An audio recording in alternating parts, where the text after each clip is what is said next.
చెల్లించుకుంటున్నాం.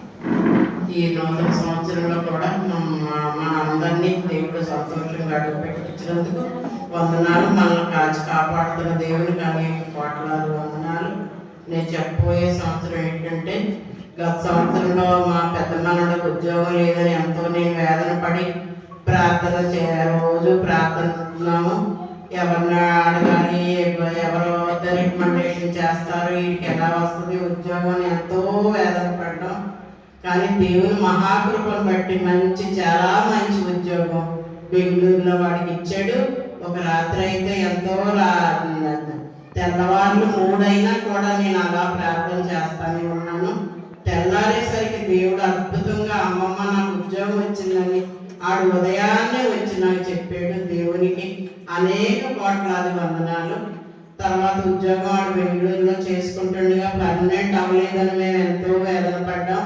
పర్మనెంట్ అయిపోతే వీడికి ఉద్యోగానికి ఏమీ లేదని మేము ఎంతో కొంచెం పర్మనెంట్ అవ్వలేదని బాధ ఉండేది. రోజు అలా ప్రార్థన చేస్తున్నాం.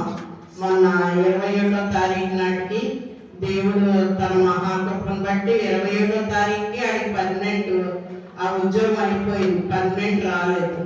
మరుసటి రోజు పర్మనెంట్ అయ్యింది. మంచి ఇంకా ఎక్కువ జీతంతో దేవుడు మంచి ఉద్యోగం ఇచ్చాడు. దేవునికి అనేక కోట్లాది వందనాలు. నాయన తండ్రి, మేము ఎంతో వేదన పడ్డాం. వేదనంతా తీర్చి నాయన మా తండ్రి సంతోషించిన దేవునికి అనేక కోట్లాది వందనాలు చెల్లించుకుంటూ మా కుటుంబంలో ఎలాంటి అద్భుతం చేశాడో అలాగే మీ అందరి కుటుంబాల్లో దేవుడు అద్భుతాలు చేయమని యేసు నామమున అడుగుచున్నాం తండ్రి. ఆమేన్.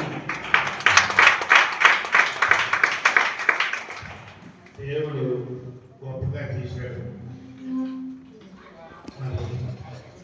ప్రార్థన ఫలితం ప్రశాంతంగా చేశారు. ఆవిడ